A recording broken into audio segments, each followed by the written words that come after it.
Hello दोस्तों, स्वागत है आप सभी का स्लीपी क्लासेस में।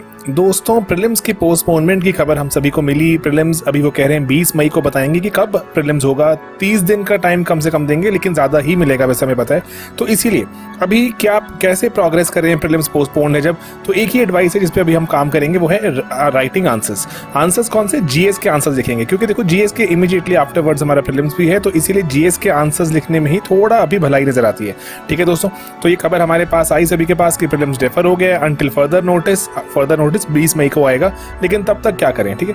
ओके, तो देखो कुछ क्वेश्चंस हमारे सामने कि कैसे मोटिवेटेड रहा जाए तब तक, एंड सेकेंडली कि अगर जो हमें ये टाइम मिल गया है, जो हमें टाइम चाहिए भी नहीं था लेकिन अब हमारे पास है, तो उस टाइम को कैसे बेस्ट यूटिलाइज करें, तो उसकी बात भी यहाँ पर हो रही है। तो दोस्तों, मोटिवेशन की अगर हम बात करें तो मोटिवेशन तो सिर्फ तभी हमें मिलती है जब हमारे पास एक प्लान होता है। ठीक है, जब प्लान होता है हम उस प्लान को उस जैसे अभी हैं टाइम्स, जैसे थोड़े से अनकैरेक्टरिस्टिक टाइम्स हैं कि पता नहीं कभी भी कुछ भी डेवलपमेंट हो जाती है, थोड़ा पीस ऑफ माइंड का लॉस हो जाता है। तो इसलिए ज़रूरी है कि एक प्लान हो और उस प्लान को हमें जो ट्रैक पर रहने के लिए हमें थोड़ा जो मजबूर करे या फिर हमें जो रास्ता दिखाने में थोड़ी मदद करे। ठीक है, तो ऐसे एक प्लान की बात मैं आपसे करने वाला हूँ जिससे हम थोड़ा मोटिवेटेड भी रहेंगे। आंसर राइटिंग का ही प्लान है वो। ओके, तो दोस्तों प्लान क्या है? प्लान इज कि हम आपको 24 दिन में आपको राइटिंग चैलेंज, हर रोज आपको कुछ सवाल मिलेंगे एंड उस सवाल को आपने लिखना है। राइटिंग चैलेंज है, मैं थोड़ा सा और विस्तार में समझाता हूँ आपको इलैबोरेटली। पहला, 11 मई को ये प्लान शुरू होगा। हर रोज आपको एक सवाल मिलेगा, हर रोज आपको एक जीएस का सवाल मिलेगा। ठीक है, एक सवाल। थोड़ा और विस्तार से समझाता हूँ, डिटेल प्लान देखो। फॉर एग्जांपल 11 मई को देखो सबसे टॉप पर 24 डेज का राइटिंग चैलेंज है। जैसे हमें आपको पता है कि हमारे पास 4 जीएस होते हैं ना, 4 जीएस। तो अगर मैं चारों जीएस में से आपको अप्रॉक्सीमेटली मैंने अगर 6 सवाल पूछूं चारों जीएस के, तो 24 क्वेश्चन हो जाएंगे। ठीक है, तो जैसे 11 मई का सवाल देखो, अब जीएस 1 का दिन है जो मॉडर्न हिस्ट्री का सवाल रहेगा। आंसर राइटिंग करनी है आपको मेंस पर्सपेक्टिव से। 12 मई को GS2 का प्लान रहेगा, पॉलिटी। 13 मई को GS3 इकोनॉमी। 14 को GS4 एथिक्स का थियोरी का पेपर। देन आगे बढ़ेंगे GS1 geography, then governance, then environment. Sunday को छुट्टी रहेगी। एनवायरमेंट डिजास्टर मैनेजमेंट GS3 का पार्ट है जो। GS4 अगेन एथिक्स का थियोरी का आपको सवाल होगा लिखने के लिए। करते करते सोशल इशूज, IR एटसेट्रा करते करते हम 24 दिन में हम 24 सवाल अटेम्प्ट करेंगे। चारों जीएस के हम 6 राउंड लगाएंगे अप्रॉक्सीमेटली, वेरियस टॉपिक्स कवर करते हुए जो वेरियस जीएस में हमें मिलते हैं। ठीक है दोस्तों, तो ये एक प्लान है, इसका PDF नीचे लगा देंगे। लेकिन जो मॉडर्न हिस्ट्री का सवाल क्या होगा वो तो आपको उसी दिन पता लगेगा, क्योंकि आपको ऑन द स्पॉट ही वहीं पर लिखना है। ठीक है, जो आपको जो प्लेटफॉर्म, जो पोर्टल पर जिसको आप एनरोल कर सकते हैं। ओके, तो दोस्तों इसके साथ में आपको क्या मिलेंगे? साथ में आपको जैसे जो आपके आंसर्स इवैल्यूएट होकर मिलेंगे आपको। ठीक है, मॉडल आंसर्स का PDF मिलेगा एंड मॉडल आंसर्स का आपको वीडियो सॉल्यूशंस भी मिलेंगे। ठीक है, जो मॉडल आंसर्स है उसमें कुछ इंपॉर्टेंट पॉइंट छोटे छोटे जैसे 8-10 मिनट का एक आंसर डिस्कस कर लेते हैं फटाफट से, ताकि बच्चों को इंपॉर्टेंट पॉइंट थोड़ा हाईलाइट कर दें।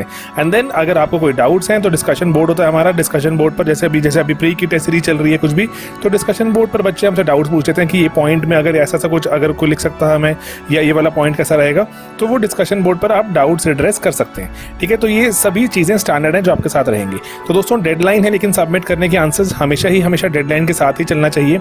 कि डेडलाइन है सबमिट करने की क्या है? 7 दिन। जो भी क्वेश्चन, जैसे 11 मई को जो सवाल एक्टिवेट हुआ वो 7 दिन तक ही आप उसको लिख सकते हैं। उसके बाद वो ऑटोमेटिकली उसका अपलोड, आंसर जो आप लिखेंगे अपलोड करेंगे प्लेटफॉर्म पर, तो उसका वरना लिंक बंद हो जाएगा। ठीक है, जो 12 मई को होगा उसका अगेन अगले 7 दिन में, 13 मई वाले का अगले 7 दिन में, तो 7 डेज तक ही लिंक ओपन रहता है अपलोड करने का, ताकि आपको भी थोड़ा पुश करें। ठीक है, कि आप लिखें, अदरवाइज तो आप पोस्टपोन कर सकते हैं उसको ना, बहुत टेंडेंसी होती है हमारी पोस्टपोन करने की।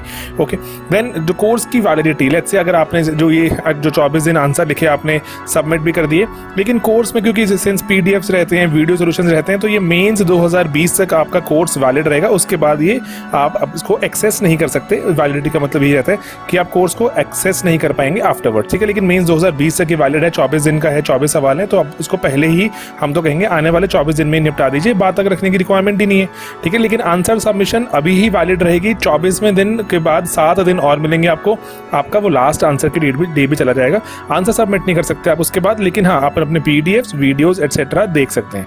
ठीक है, तो दोस्तों कोर्स की कीमत हमेशा हम ट्राई करते हैं कि हम मैक्सिमम अफोर्डेबल करने की ट्राई करें, तो यहाँ पर भी अफोर्डेबल करने की ट्राई कर रहे हैं। 2499, 24 दिनों का कोर्स है, 2499 रुपये का। इसमें GST शामिल नहीं है, ठीक है दोस्तों, GST शामिल नहीं है, 18% GST लगता है, उसके ऊपर प्लेटफॉर्म फी लगती है। लेकिन अगर आप हमेशा हम जो इंट्रोडक्टरी एक डिस्काउंट रखते हैं, तो अगर आप 10 मई संडे है, जो कि मतलब 11 मई को शुरू हो रहा है प्लान, तो संडे अगर 10th मई तक अगर ज्वाइन करते हैं तो 1999 का, मतलब जो आपको 500 रुपये की एक डिस्काउंट दिया है, ठीक है। 500 रुपये हमारे लिए तो बड़ी बात होती है, लेकिन अगर आपको लगता है बेहतर तो आप इसको यूज़ कर सकते हैं।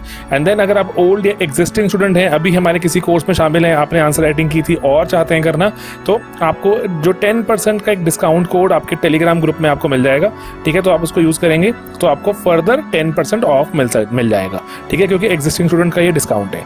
ओके दोस्तों, बस यही है। जाते जाते एक छोटी सी बात मैं आपको चाहता हूँ कहना, जो यूपीएससी की जर्नी है, इसमें नए नए चैलेंजेस आते ही रहेंगे। ये थोड़ा अनप्रेसिडेंटेड है, जैसे कोरोना का आना और सब कुछ का एग्जाम का पोस्टपोन हो जाना, तो ये कभी ऐसा पहले नहीं हुआ देखा हमने। तो लेकिन हाँ, डेफिनेटली यूपीएससी की जर्नी में आपको जब अफसर बनाना है, तो आप जब IAS IPS बनोगे तो नए नए चैलेंजेस हर बार देखने को मिलेंगे।